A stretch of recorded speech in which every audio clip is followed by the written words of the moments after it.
To the rescue, ang apat na pulis sa Quezon City sa isang ginang na napaanak sa tabing kalsada. May unang balita si Bea Pinlac.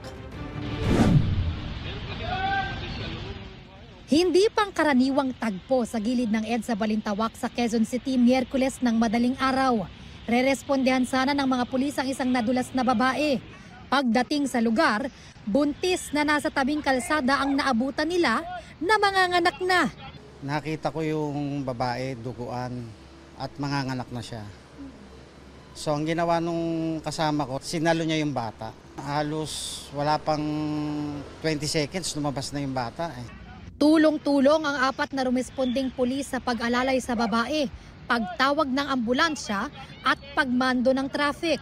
Ayon sa pulisya, kasama noon ng babae ang isa pa niyang anak.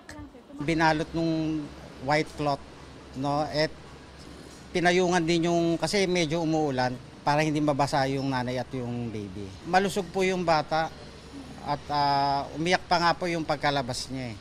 Makalipas ang ilang minuto, dumating ang ambulansya ng barangay na ligtas na nagdala sa mag-ina sa ospital. Bibigyan naman ng parangal sa Camp Karingal sa Lunes ang apat na pulis na tumulong magpaanak sa babae. Ito ang unang balita. Bea Pinlac para sa GMA Integrated News. Igan, mauna ka sa mga balita, mag-subscribe na sa GMA Integrated News sa YouTube para sa iba't ibang ulat sa ating bansa.